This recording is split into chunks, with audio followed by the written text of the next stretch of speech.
Hello भाई, राम राम सब ने। आज हम जो प्रीवियस ईयर क्वेश्चन पेपर कर रहे थे उसका सेट नंबर है 52। और ये हुआ था ग्राम सचिव की परीक्षा हुई थी 2021 में। ये पूरा क्वेश्चन पेपर सोल्व करेंगे। महाराणा प्रताप ने देश के ऐतिहासिक युद्ध में मुगलों के खिलाफ लड़ाई लड़ी थी। तो यह है हल्दी घाटी की युद्ध। हल्दी घाटी का जो हल्दी घाट है ना, उसमें मेवाड़ के एक शक्तिशाली राजपूत शासक महाराणा प्रताप का जन्म 1540 में हुआ था। तो इसका आंसर आएगा भैया। बड़खल झील हरियाणा के किस जिले में स्थित है?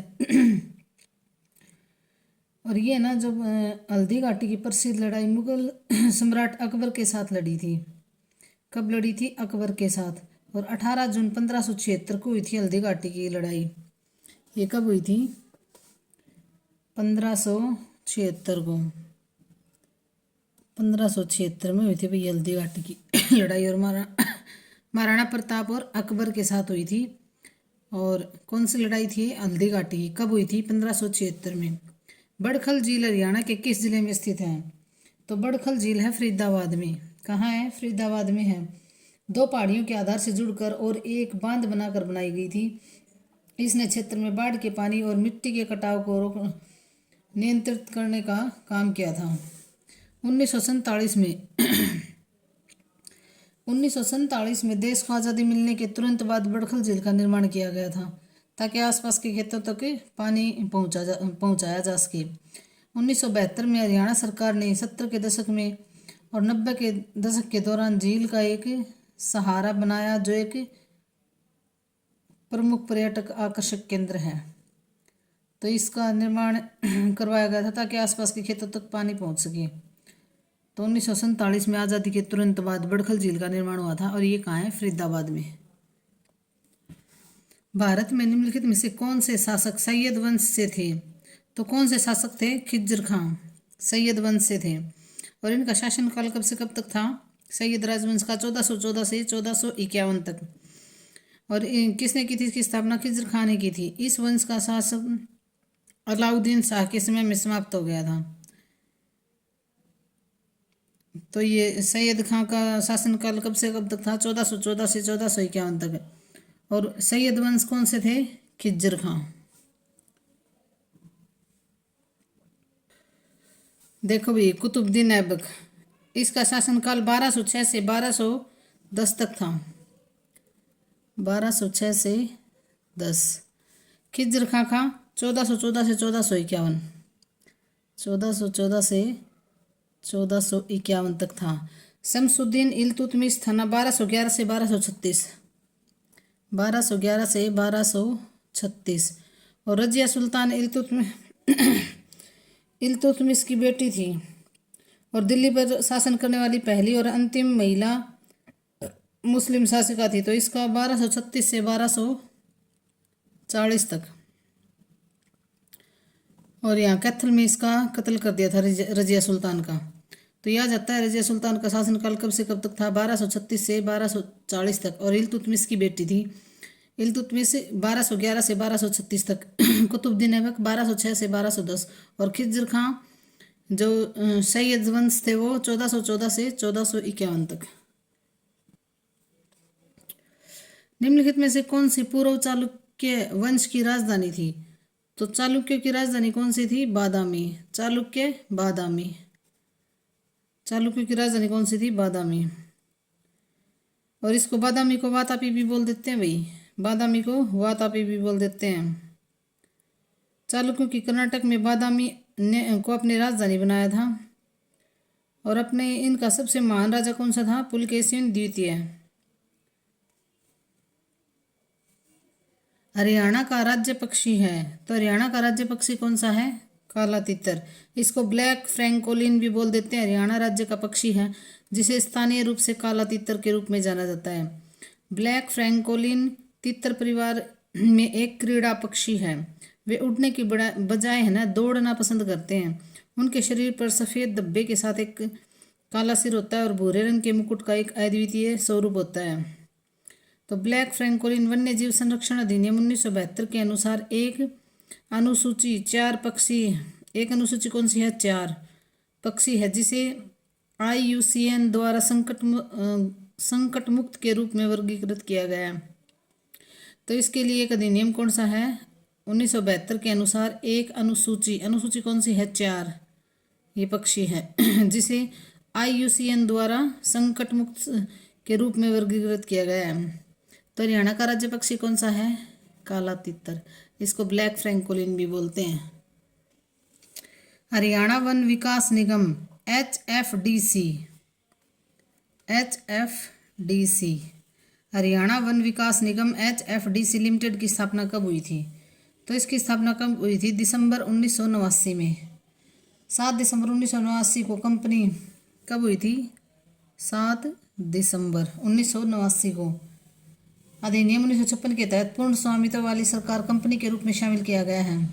इसका उद्देश्य क्या है? किसानों को उनके खड़े पेड़ों और अन्य वन उपज के लिए उचित मूल्य का आश्वासन देना।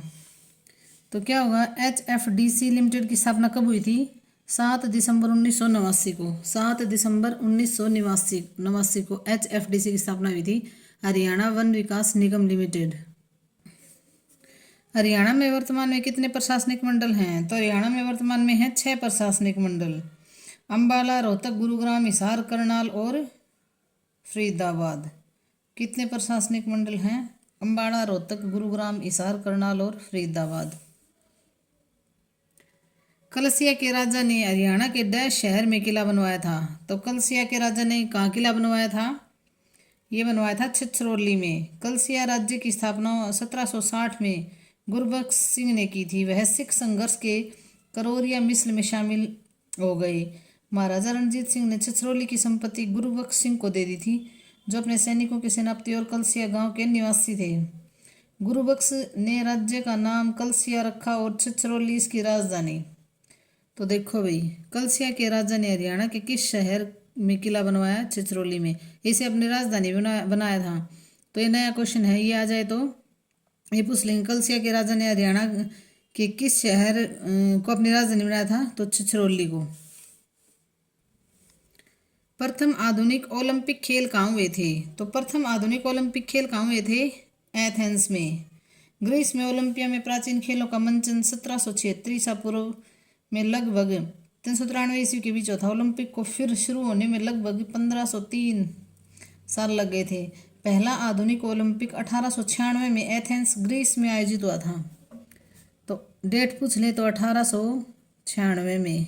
और एथेंस कहाँ है? ग्रीस में। कहाँ है? ग्रीस में। तो डेट भी पूछ लेते हैं। प्रथम आधुनिक ओलंपिक खेल कहाँ हुए थे? 1896 में, एथेंस ग्रीस में। और देखो भाई, ग्रीस में ओलंपिया में। और ये कब हुआ था? 1896 में एथेंस ग्रीस में इनका आयोजन हुआ था। इसका आयोजन पियरे डी कुबर्टिन द्वारा बनाई गई अंतर्राष्ट्रीय ओलंपिक समिति IOC द्वारा किया गया था। तो इसका आयोजन किसने किया था? IOC ने किया था। और ये किसने बनाई थी? पियरे डी कुबर्टिन ने। किसने बनाई थी? पियरे डी कुबर्टिन ने। निम्नलिखित में से कौन सी हैकिंग की विधि या विधियां हैं? तो कौन सी हैं? उपर्युक्त सभी हैं। सोशल इंजीनियरिंग, स्पूफिंग, स्निफिंग, ये क्या हैं? हैकिंग की विधियां भाई। हैकिंग की विधियां आ सकती हैं सोशल इंजीनियरिंग, स्पूफिंग और स्निफिंग, उपर्युक्त सभी। 2 अक्टूबर 1959 को पंचायती राज का उद्घाटन भारत में कहाँ हुआ था? तो ये हुआ था राजस्थान में। तो देखो भाई, 2 अक्टूबर 1959 को राजस्थान के नागौर जिले में। 2 अक्टूबर 1959 को राजस्थान के नागौर जिले में, नागौर से शुरुआत हुई थी। 2 अक्टूबर 1959 को राजस्थान का जो नागौर जिला है उससे शुरुआत हुई थी। और तत्कालीन प्रधानमंत्री कौन थे? पंडित जवाहरलाल नेहरू ने। पंडित जवाहरलाल नेहरू ने की थी भाई इसकी शुरुआत। 2 अक्टूबर 1959 को पंचायती राज प्रणाली का उद्घाटन किसने किया था? पंडित जवाहरलाल नेहरू ने। और राजस्थान के नागौर जिले से किया था। और पहले चुनाव कब हुए थे? तो सितंबर, देखो भाई 1959 को नागौर के तत्कालीन प्रधानमंत्री ये हुआ था, और ये चुनाव हुए थे जिला परिषद अधिनियम, राजस्थान पंचायत समितियों और जिला परिषद अधिनियम 1959 के तहत पहला चुनाव सितंबर अक्टूबर 1959 में हुआ था। ग्रामीण और शहरी स्थानीय निकायों का चुनाव डैश द्वारा निर्देशित और अंततः नियंत्रित किया जाता है। तो किसके द्वारा? राज्य निर्वाचन आयोग द्वारा। तो ये जो पंचायत के चुनाव होते हैं वो कौन करवाता है? राज्य निर्वाचन आयोग। देखो भारतीय संविधान के अनुच्छेद 243 के अनुसार पंचायत के लिए निर्वाचन नामावली की तैयारी के लिए अधीक्षक, निर्देशन और नियंत्रण और सभी चुनाव का संचालन एक राज्य चुनाव आयोग में निहित होगा, जिसमें एक राज्य निर्वाचन आयुक्त राज्यपाल द्वारा नियुक्त किया जाता है। तो राज्य निर्वाचन आयुक्त किसके द्वारा नियुक्त किया जाता है? राज्यपाल द्वारा। और ये ग्रामीण और शहरी स्थानीय निकायों का चुनाव कौन कराता है? राज्य निर्वाचन आयोग। और राज्य निर्वाचन आयुक्त को कौन नियुक्त करता है? नियुक्ति होती है इसकी राज्यपाल द्वारा। हरियाणा पंचायती राज अधिनियम 1994 की किस धारा में सदस्यों को हटाने की शक्ति उल्लेखित है? 1994 की किस धारा में सदस्यों को हटाने की शक्ति उल्लेखित है? तो किसमें? धारा 263 में।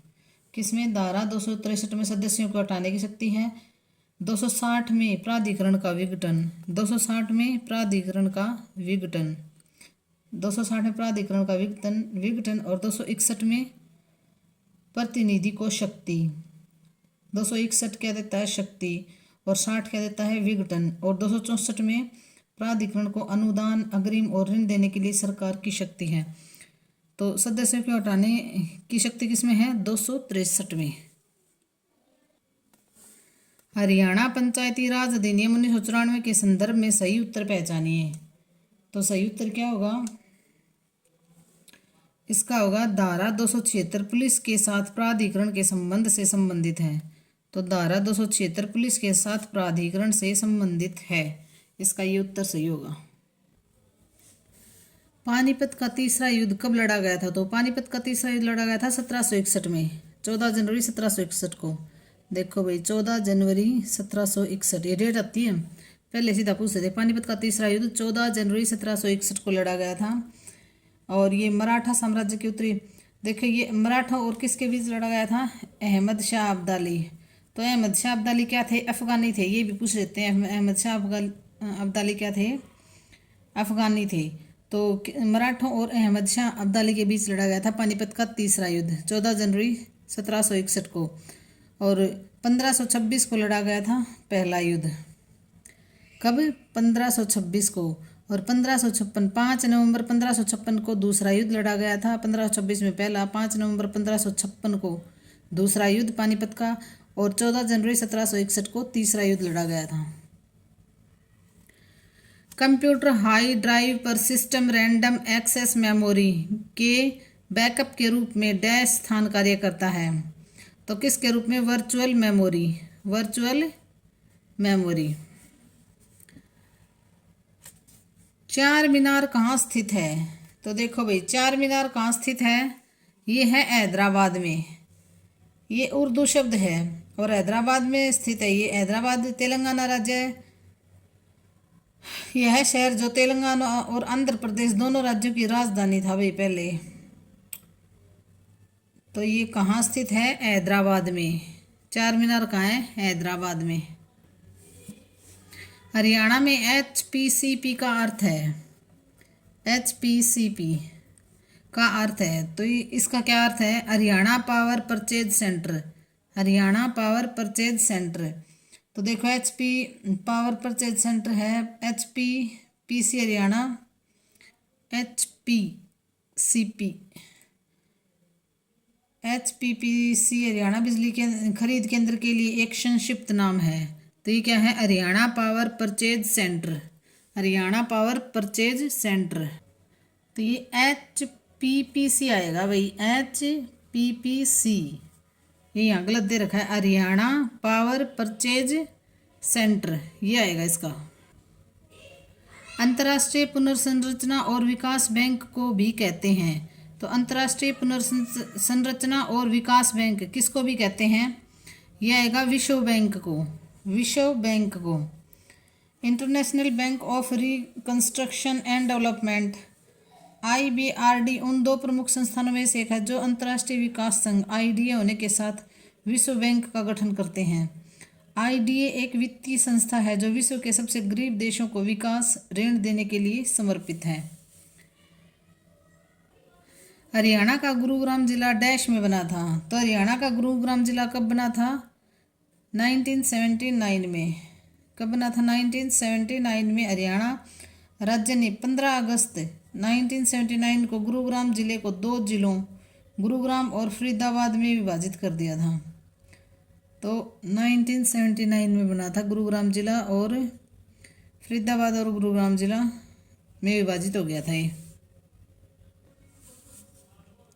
निम्नलिखित में से कौन सा एक युग्म सही नहीं है?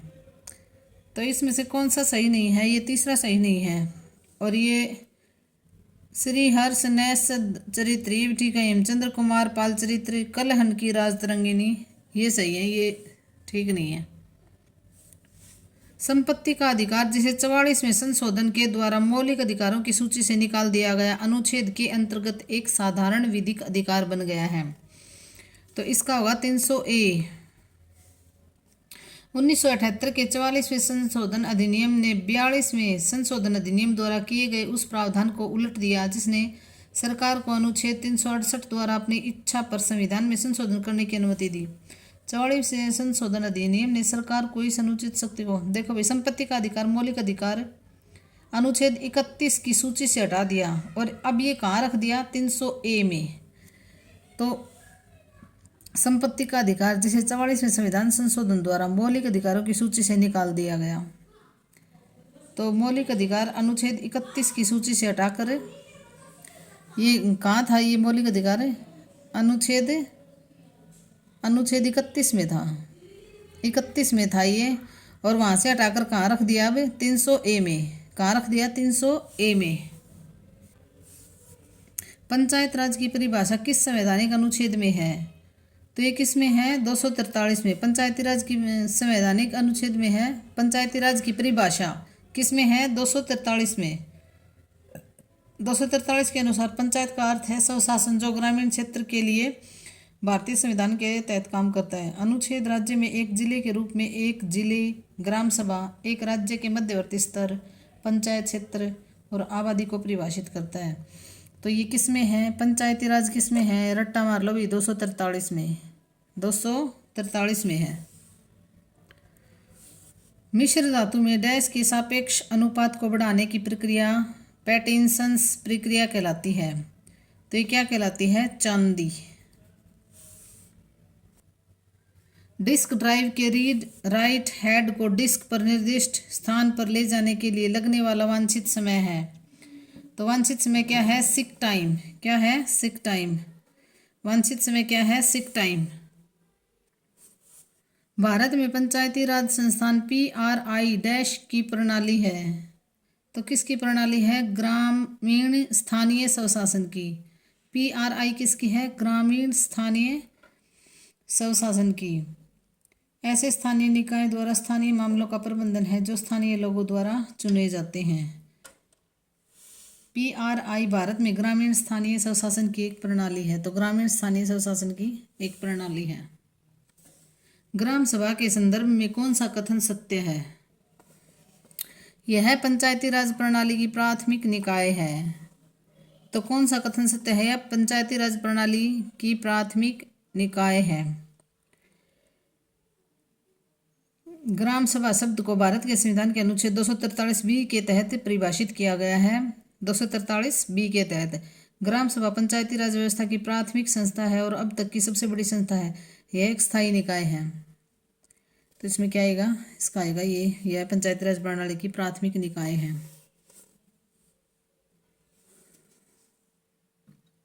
निम्नलिखित में से हरियाणा के किस मुख्यमंत्री का कार्यकाल सबसे लंबा कार्यकाल रहा था? तो किसका रहा था? ये रहा था बंसीलाल का। इनमें से किसका रहा था? बंसीलाल का। सबसे लंबे समय तक रहने वाले मुख्यमंत्री हैं। उन्होंने 12 वर्षों से अधिक समय तक पद संभाला, जिसमें से अंतिम 3 हरियाणा विकास पार्टी के नेता के रूप में आए हैं।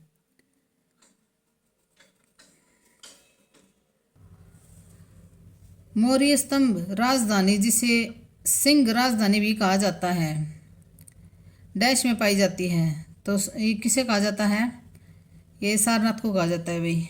शेरनाथ के नाम से भी जाना जाता है इसको, जो सारनाथ में पाई जाती है। मौर्य काल में मूर्तिकाल का सबसे अच्छा उदाहरण है अशोक द्वारा धर्म चक्र प्रवर्तन या बुद्ध के पहले उपदेश के कहाँ दिया गया था? सारनाथ में। बुद्ध का पहला उपदेश भी सारनाथ में दिया गया था। मौर्य स्तंभ राजधानी, जिसे सिंह राजधानी भी कहा जाता है, सारनाथ में पाई जाती है। दिसंबर 1977 में जनता सरकार ने पंचायती राज संस्थान पर कौन सी समिति नियुक्त की थी? तो कौन सी समिति नियुक्त की थी? अशोक मेहता समिति। देखो ये पंचायती राज से संबंधित कौन सी है? अशोक मेहता समिति। और ये कब? 1970 में जनता सरकार ने। देखो भी इंपॉर्टेंट क्वेश्चन है, जनता सरकार ने 1977 में पंचायती राज संस्थान पर कौन सी समिति नियुक्त की थी? अशोक मेहता समिति। समिति ने अगस्त 1978 में अपनी रिपोर्ट प्रस्तुत की और देश में घटती पंचायती राज व्यवस्था को पुनर्जीवित और मजबूत करने के लिए 132 सिफारिशें की थी। तो अशोक मेहता समिति 1977 में जनता सरकार ने पंचायती राज के लिए ये समिति नियुक्त की थी। निम्नलिखित में से कौन सा एक युग्म सही नहीं है? तो कौन सा? अनुच्छेद 15 राज्य, ये सही नहीं है। अनुच्छेद 17 कानून के समक्ष समानता, ठीक है। अच्छा, ये अनुच्छेद 14 सार्वजनिक रोजगार में समान अवसर, ये दोनों ठीक है, ये गलत है। अनुच्छेद 15 क्या कहता है? धर्म, मूल, वंश, जाति, लिंग या जन्म स्थान के आधार पर कोई भेदभाव नहीं होना चाहिए। अनुच्छेद 15 में पंचायती राज को डैश में शामिल किया गया है। तो पंचायती राज को किस में शामिल किया गया है? राज्य सूची में। हरियाणा में जिला स्तर पर स्वास्थ्य सेवाओं का प्रमुख कौन होता है?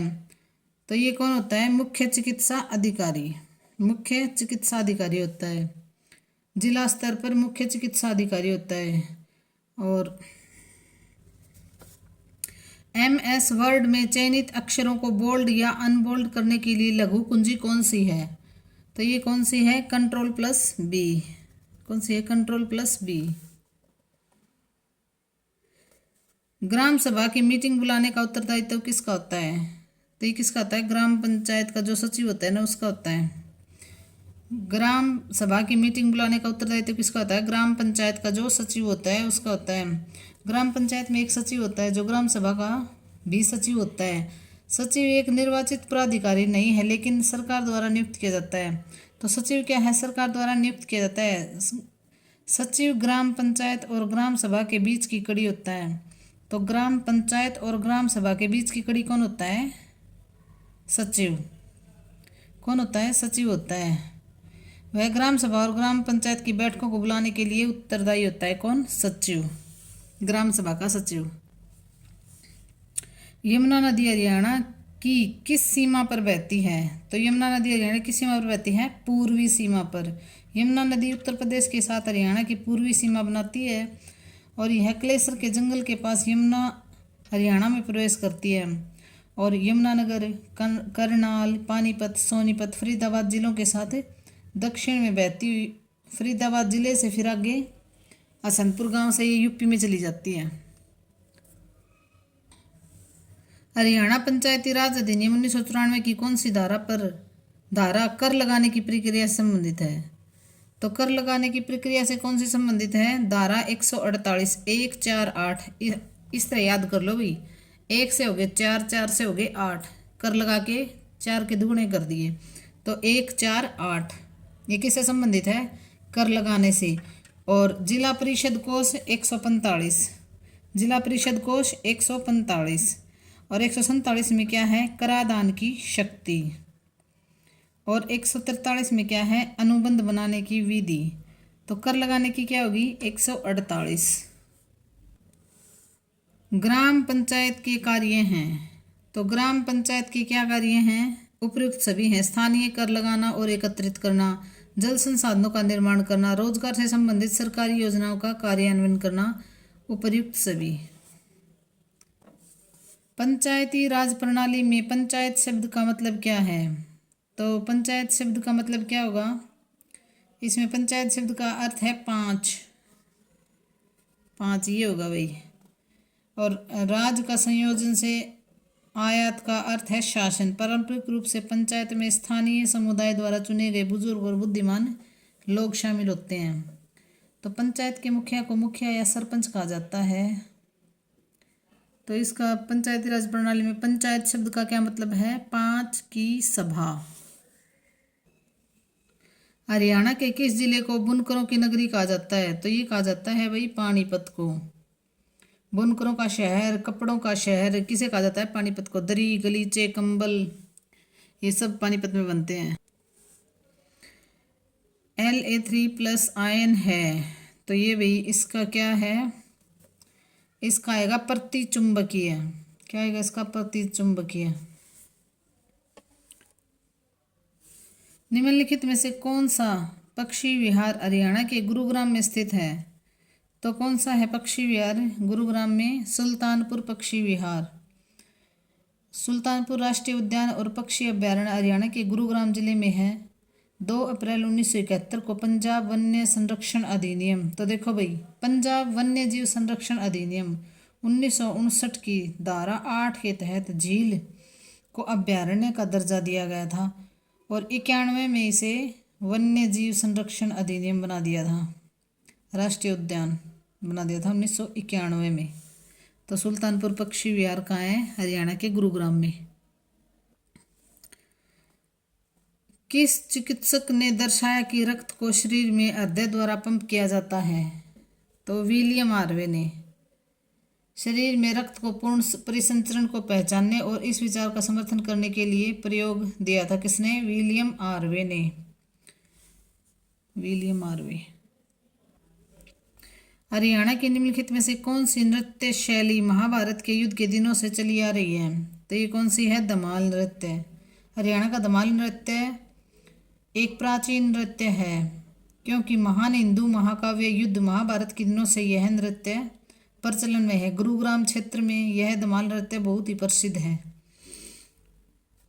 तो सबसे प्राचीन कौन सा है? धमाल नृत्य, जो महाभारत के युद्ध के दिनों से भी होता रहा है। थेह पोलर का प्राचीन स्थल हरियाणा में कहाँ स्थित है? तो थेह पोलर का प्राचीन स्थल हरियाणा में कहाँ है? कैथल में। देखो ये नया क्वेश्चन है। थेह पोलर कहाँ है? कैथल में, सीवान कैथल में। और ये सीवान कैथल में, सीवान कैथल में है यह। और 2000 साल पहले कुषाण काल से मिलता है। कहा जाता है कि थे पोलर सरस्वती नदी के दक्षिणी तट पर स्थित है। तो ये सरस्वती नदी के तट पर स्थित है, दक्षिणी तट पर। सिवान गांव से लगभग, मतलब सिवान गांव के पास में है और महाभारत काल के दौरान नष्ट हुए एक प्राचीन गांव के स्थल को चिन्हित करने के लिए किया जाता है। खुदाई के दौरान इस जगह से लगभग 465 पुरावशेष मिले हैं, जिनमें सिक्के, मिट्टी की मोहरें, वजन मिट्टी के बर्तन, ये सब कुछ है।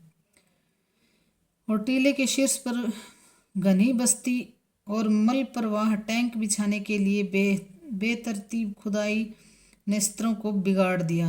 देखो भाई ये थे पोलर कहाँ है? सीवान गांव कैथल में। और कुषाण काल से मिलता जुलता है ये। और सरस्वती नदी भी पूछ लेंगे अगर ये क्वेश्चन पूछ लिया तो।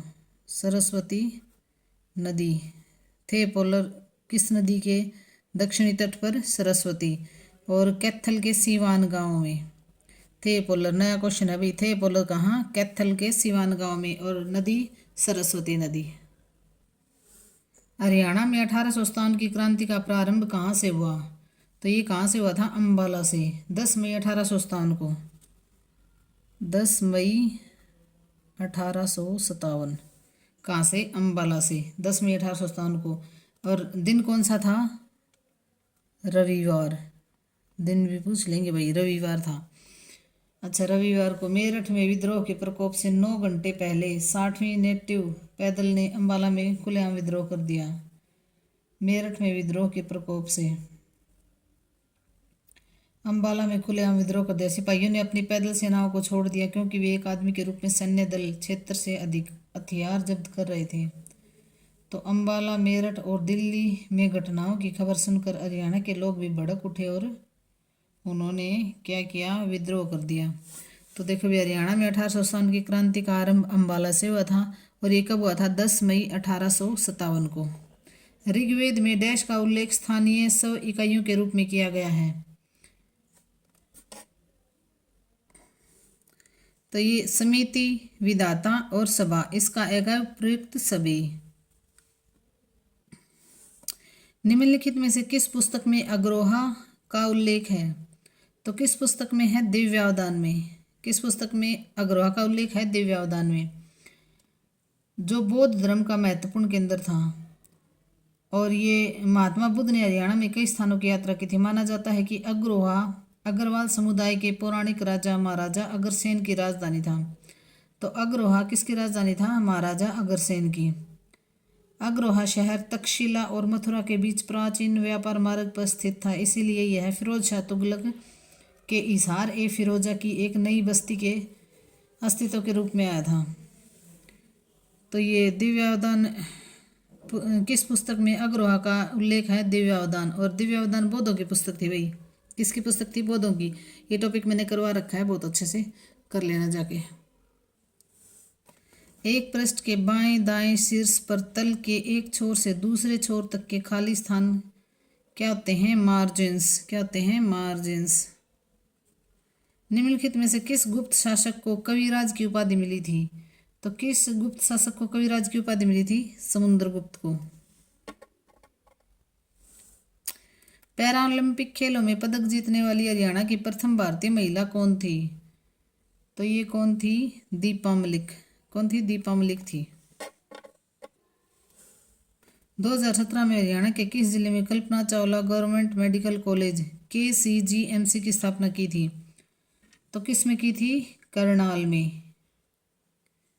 को एजुकेशनल मेडिकल कॉलेज है ये, करनाल में की थी कल्पना चावला मेडिकल कॉलेज। तराइन का प्रथम युद्ध किस वर्ष लड़ा गया था? तो तराइन का प्रथम युद्ध लड़ा गया था 1191 में और तराइन का दूसरा युद्ध लड़ा गया था 1192 में। तो प्रथम युद्ध 1191 में। कब लड़ा गया था? तराइन का पहला युद्ध 1191 में। हरियाणा भारत के आधुनिक तरावड़ी, ये तरावड़ी के पास में स्थित है और पृथ्वीराज चौहान इसमें जीते थे। मोहम्मद गौरी इसमें आ रहा था और दूसरी लड़ाई में पृथ्वीराज चौहान आ रहे थे और मारे गए थे। तो 1191 में तराइन की प्रथम लड़ाई हुई थी, 1192 में तराइन की दूसरी लड़ाई हुई थी। कंदरिया महादेव मंदिर कहाँ स्थित है? तो ये कहाँ स्थित है? खजुराहो में। कंदरिया महादेव मंदिर मध्य भारत में मध्य प्रदेश के छतरपुर जिले में है। तो ये कहाँ है? खजुराहो, मध्य प्रदेश में है ये खजुराहो। खजुराहो गांव है और मंदिर परिषद से लगभग ये 6 वर्ग किलोमीटर में फैला हुआ है। यह गांव पश्चिम भाग में विष्णु मंदिर के पश्चिम है। तो देखो भाई ये कहाँ है? खजुराहो, MP में। MP में। और कंदरिया महादेव का मंदिर कहाँ है? खजुराहो, MP में।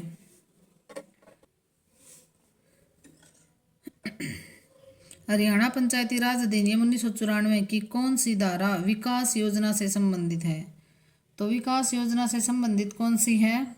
249 विकास योजना से संबंधित है। ये पंचायती धारा कई आगे भी याद करनी पड़ेगी, ग्राम सचिव के पेपर में तो ये आती हैं। तो विकास योजना से संबंधित कौन सी है? 249। हिसार शहर की स्थापना किसने की थी? तो हिसार शहर की स्थापना की थी फिरोज शाह तुगलक ने 1354 में की थी। हिसार एक अरबी शब्द है जिसका अर्थ है किला। तो हिसार का अर्थ क्या है? अर्थ है किला। हिसार का अर्थ पूछ ले तो क्या है? किला है। और किसने की थी? फिरोज शाह तुगलक ने 1354 में। निम्नलिखित में से प्रवासी साहित्यकार हैं। तो प्रवासी साहित्यकार कौन हैं? ये सारे हरिशंकर आदेश, सुधा ओम डींगरा, अचला शर्मा, ये सभी। मैथिली भाषा में अपनी रचनाओं के कारण विख्यात श्री वैद्यनाथ मिश्र यात्री हिंदी साहित्य में बाबा डैश के नाम से प्रसिद्ध हुए। तो यह इसका आएगा नागार्जुन के नाम से प्रसिद्ध हुए, नागार्जुन के नाम से। धरती धन ने अपना उपन्यास के रचयिता कौन हैं? तो इसके हैं यशपाल। कौन है? यशपाल। टफ क्वेश्चन आए हुए हैं भाई, ये तो सारे ये दे रखे हैं। कबीर रचना। नकेनवाद किस काव्य धारा के लिए प्रयुक्त हुआ? तो ये किस काव्य धारा के लिए प्रयुक्त हुआ? प्रयोगवादी काव्य धारा। प्रयोगवादी काव्य धारा। अंदाज शब्द किस भाषा का है? तो अंदाज शब्द किस भाषा का है? उर्दू का। राष्ट्रीय जागरण और सांस्कृतिक विकास के ओजस्वी कवि के रूप में प्रसिद्ध हैं। तो कौन है? रामधारी सिंह दिनकर। ट ठ ड ढ वर्गों के प्रयोग का संबंध काव्य के किस गुण से है? तो किस गुण से है ये? ओज गुण से। किस गुण से? ओज गुण से। बोधाकृत विरह वारिश किस प्रकार की रचना है? तो ये है मुक्तक काव्य। क्या है? मुक्तक काव्य। धन्यवाद भी। लाइक शेयर और सब्सक्राइब कर दिया करो।